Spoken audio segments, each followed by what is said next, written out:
Minnesota Vikings offensive line might finally be decent and approach eventually becoming one of the best in the NFL. But head coach Mike Zimmer and offensive line coach Rick Dennison need to pick the right combination. So which one is it? Let's dive on in. So first off, the ideal. And yes, youth movement up front. Christian Darrisaw, the first round pick. Ezra frickin' Cleveland at left guard. Garrett Bradbury, the Grim Reacher at center. Wyatt Davis, no matter what, the third round pick, 86 overall in your program, number one in your heart at right guard. And Brian O'Neill, pay him from left to right.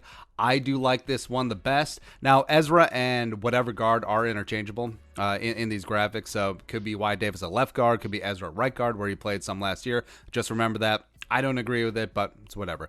Darrisaw at left tackle. It is his natural position. He does have rare size and length, athletic ability, and there's not been any chatter about him moving anywhere else to right tackle or guard or whatever. So Ezra, hello darkness, my old friend, not at left tackle or O'Neill flipping sides. I don't think that's going to happen. And this would have the fewest moving parts. Darrisaw is a left tackle, 3-year starter at Virginia Tech. Wyatt Davis is a right guard, 2-year starter at the Ohio State University. O'Neill and Bradbury are in their natural positions, and only Ezra would flip sides, but he did play some left guard in training camp last season. Plus in college and high school, he's played left tackle, so the left side of the line, similar footwork, it's fine.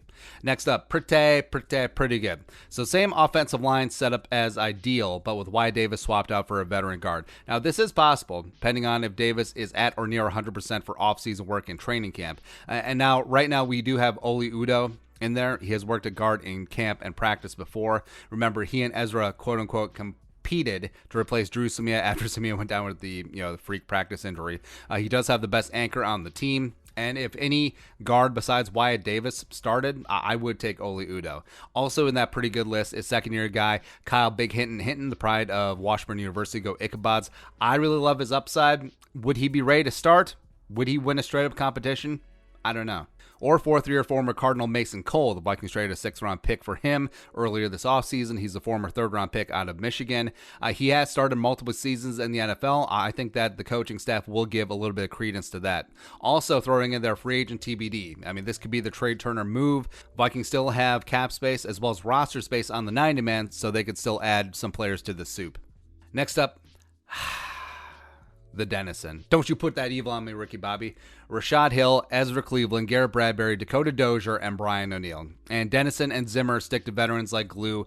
And I think this combination is unlikely, even though Zimmer and Dennison do have a track record, given that there will be a full offseason and OTAs and training camp and preseason games. I think there will just be too much good tape both in practice and in games to show that Darrisaw and Davis are just light years better than Rashad Hill and Dakota Dozier, respectively, period. And end of story. Doesn't matter that they haven't played down the NFL. These guys are the future. And lastly, you want to get nuts? Let's get nuts. So, real deal with Brian O'Neill, flipping to left tackle, just in time for you to pay him. I think if you wanted a left tackle for one season only, I think O'Neill would be that guy as Darrisaw gets his feet wet in the National Football League. Ezra at left guard, Kyle Hinton at center, where he worked a little bit in training camp last season. Sorry, Grim Reacher. We can move him to tight end. He was originally tight end at NC State.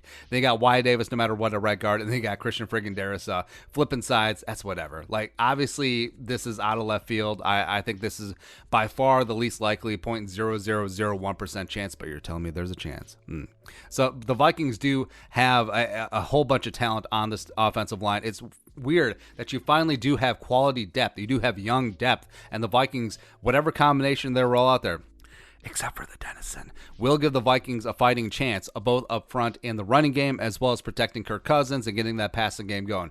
There is a right combination out there, and if they get it right, they can unlock the potential of this offense. Ooh, baby. Puns. Let's go. Be your thoughts. Vikings offensive line combinations. Which one do you like the best? Let us know in the comment section below. Subscribe for daily Vikings takes. Want to support that work? Post on the Venmo. But until next time, Skol, production value.